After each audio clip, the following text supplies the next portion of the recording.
Terri McAdams was blonde, beautiful, and popular. In high school, she was a cheerleader who drove a convertible. In the movies, this kind of character is often a mean girl, but in reality, Terri was kind and exuberant, always managing to find new friends. She loved dancing and driving around with her friends, singing along with the radio. She adored her 2 younger sisters, spending lots of time with them, and eventually teaching them how to drive. Terri began college at the University of Arkansas, where she was a member of the Phi Mu sorority. She changed her major several times because she was interested in so many topics. While she had trouble landing on a course of study, her education was very important to her. While at school, she met the man who would become her fiancé. They planned to marry in December of 1985. When Terri's fiancé got a job in Arlington, Texas, she moved there with him and transferred to the University of Texas at Arlington. The couple was living in Arlington during a time when numerous young women were going missing or being killed. These crimes ultimately led to authorities investigating the possibility that 1 or more serial killers were active in the area. When Terri learned of the crimes, she took extraordinary measures to protect herself.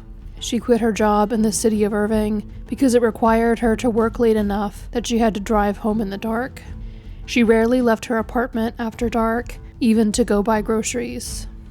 22-year-old Terri believed that she was safe while not out in public, but that belief was tragically proven wrong. On February 13, 1985, Terri was preparing for Valentine's Day. Her fiancé was out of town, but he would be coming home the following day. Terri was at his apartment making a heart-shaped cake to give him after she picked him up from the airport. After baking the cake, she spoke with her sister on the phone. Sometime after she hung up the phone, someone broke into the apartment using a sliding door in the bedroom. The following afternoon, a maintenance worker from the apartment complex discovered Terri's body. She had been sexually assaulted and beaten to death. It would later be determined that she had been beaten with a blunt object, but that object was not located at the scene. Her $5,000 engagement ring had been stolen. It would be decades before the case would be solved. Police ultimately learned that the killer was someone who had been interviewed very early on in the investigation. On August 14, 2024, Arlington police and the FBI announced that they had identified Terri's killer as Bernard Sharp. Sharp could not be arrested or charged with the crime because he was deceased. Less than 9 months after Terri's murder, Sharp shot 3 people: his wife, one of her friends, and her cousin. He killed his wife and her friend, and the cousin was critically injured. After shooting the 3 of them, he turned his gun on himself and took his own life. Sharp had been interviewed in 1985 during the investigation into Terri's murder because he was known to have sexually assaulted at least 2 other women, and because he lived near the crime scene. Sharp was tied to Terri's murder through DNA. In 2021, evidence from the case had been sent for forensic testing, which led to the identification of a DNA profile from a then-unknown man.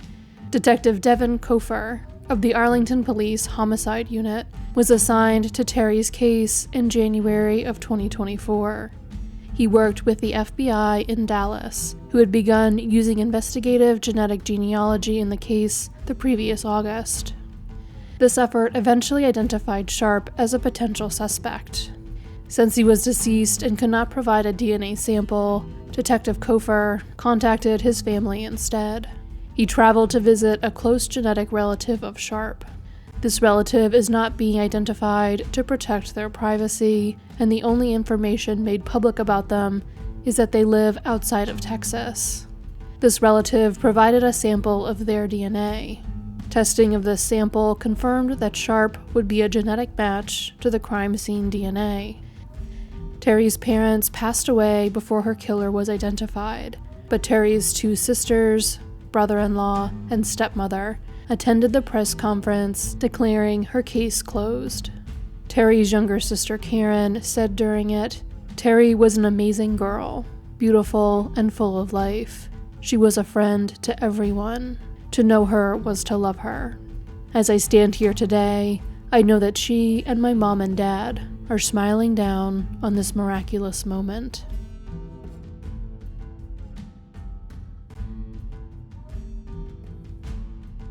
Dorothy Silzel, who went by Dottie, grew up as the youngest of 9 siblings in Mandan, North Dakota.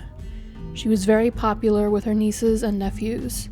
She would hand sew Barbie doll clothes for her nieces to dress their dolls in. After graduating high school in North Dakota, Dottie briefly worked for a school district there before moving to Washington State. In 1980, 30-year-old Dottie had just bought a condominium in Kent, Washington, south of Seattle. She worked full-time as a training supervisor for Boeing and was a regular volunteer with the Special Olympics. On February 26, 1980, Kent police arrived at Dottie's condo on 106th Avenue Southeast to perform a welfare check on her. A family friend joined the police officer there. The 26th was the second day in a row Dottie had not reported for work at Boeing without giving notice, which was out of character for her, and raised concerns with her coworkers and the family members they had contacted. When the police officer and family friend arrived at Dottie's condo, her front door was locked, but 3 newspapers were piled up in front of it. When they went around to the back of the condo, the curtains covering the rear sliding glass door were closed, but the door itself was open, with a 16 to 18-inch opening.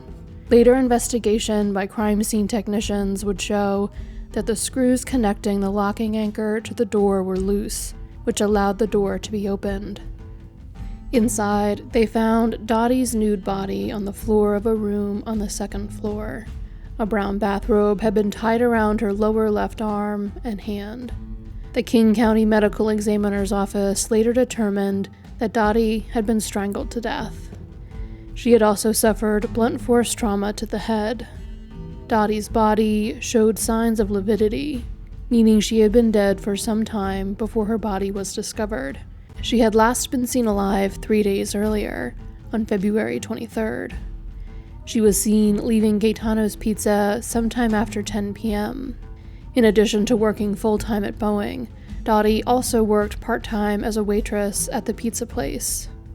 Authorities believe she was killed on the 23rd, sometime after she arrived home from her shift. It was also determined during the autopsy that Dottie had been sexually assaulted. During the autopsy, semen was discovered and various swabs were taken from Dottie's body and the bathrobe. The evidence was well preserved, which led to the case being solved after decades of technological advancements. The Washington State Police Crime Lab began looking for DNA evidence in Dottie's case in 1996, but it took until 2002 for the required technology to be available for them to develop a DNA profile to enter into the combined DNA index system. No match was found in the system. In 2015, Dottie's family contacted Sergeant Tim Ford, a supervisor in the Kent Police Major Crimes Unit, and asked for his help in finally solving her case. Sergeant Ford began looking into the case and felt determined to solve it.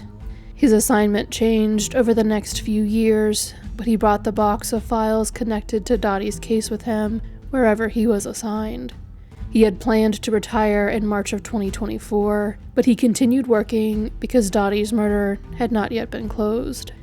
However, Sergeant Ford was able to obtain an arrest warrant in Dottie's case not long after he delayed his retirement.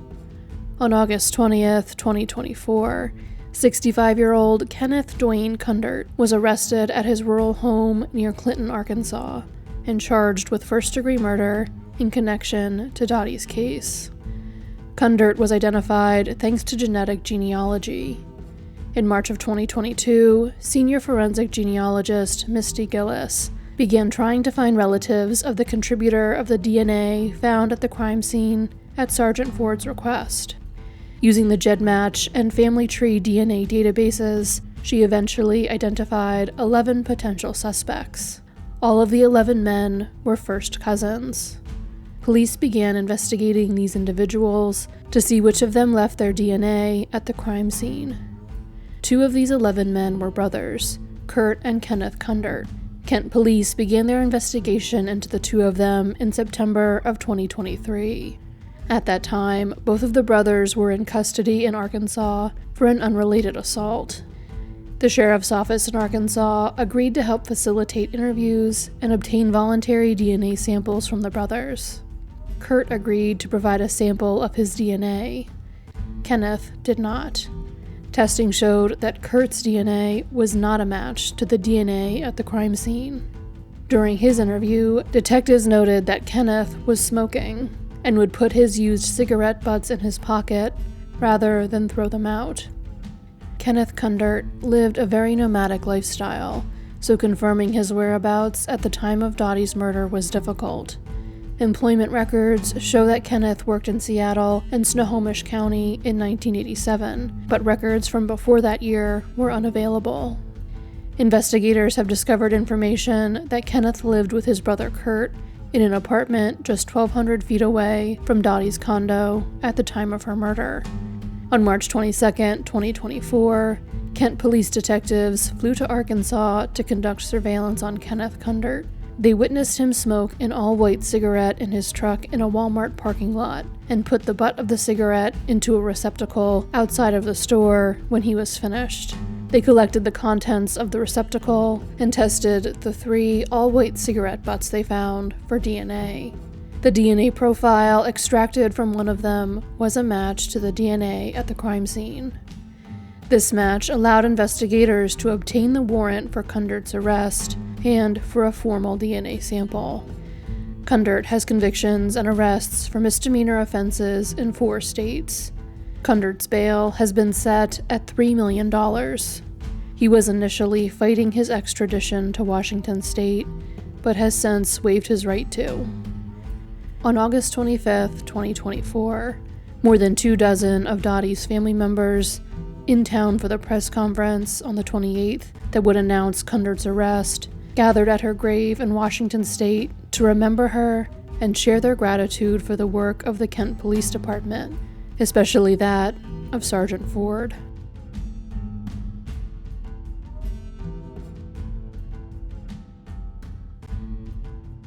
"31-year-old Shannon Daniel Holihan lived in Grand Blanc, Michigan, and worked in the nearby city of Troy as a computer programmer for the Kmart Corporation. He lived with his mother to help take care of her, as she had previously suffered a stroke. He was described by his friends as kind-hearted and fun-loving. Shannon's mother began calling some of his friends around 9 a.m. on May 27, 1998. He had not come home the night before and had not called her, which was not like him. Soon his employer would call because he had not shown up to work that day, which was also out of character. Shannon's friends spent the better part of the day looking for him. Around 5 p.m., they finally located him. He was a John Doe at Hurley Medical Center. Shannon had been found unconscious around 8:30 that morning behind the Empress of China restaurant on Dort Highway in Flint, Michigan, by the owner of the restaurant as he was coming in to work. Shannon was only partially clothed, wearing only a t-shirt. He had suffered multiple blows to the back of his head. He remained in the hospital in a coma for several days, before passing away on May 30th. Shannon was last seen conscious in the early hours of the 27th in the parking lot of a gay bar down the street from the restaurant where he would later be found. Shannon was known to meet with men he had met at the bar behind that restaurant. Shortly before he drove off, he was seen talking to a white man on a mountain bike. The man was initially described by witnesses as being average-looking and of average height, although estimates of his age ranged from 15 to 35. Later reports describe him as being around 30 and riding a white bicycle. Shannon drove a white 1994 Chevrolet Corvette, which was missing and has never been found. It would be 26 years before an arrest was made for Shannon's murder. On October 10, 2024, the Flint Police Department announced that 53-year-old Eric Dukes of Metamora, Michigan, had been arraigned on charges of felony murder and carjacking in connection to Shannon's case. If convicted, he could be sentenced to life in prison without the possibility of parole. Genesee County Prosecutor David Layton has stated that it is believed Shannon's murder was a hate crime, committed because Shannon was a member of the LGBTQ community. However, the case cannot be prosecuted as such because the state's current intimidation laws were not in place at the time Shannon was killed. In early 2023, the Flint City Council voted to use some of their American Rescue Plan Act funds to form a cold case investigation unit. The unit also received a grant from the Mott Foundation. Shannon's case is the first in which the new unit has made an arrest. Dukes was initially brought to investigators' attention because of a Crime Stoppers tip in an unrelated investigation. Dukes was recently arrested for unlawfully driving away in an automobile. The automobile in question was an ambulance. This arrest gave investigators access to his DNA, which was found to be a match to DNA found under Shannon's fingernails. Investigators believe the DNA was deposited there when Shannon used his hands to try to defend himself as he tried to fight off his killer. In a Facebook post announcing the arrest, the Flint Police Department reminded the public that this case proves that a tip that may seem insignificant can lead to justice and closure for those grieving families, even decades after their loss.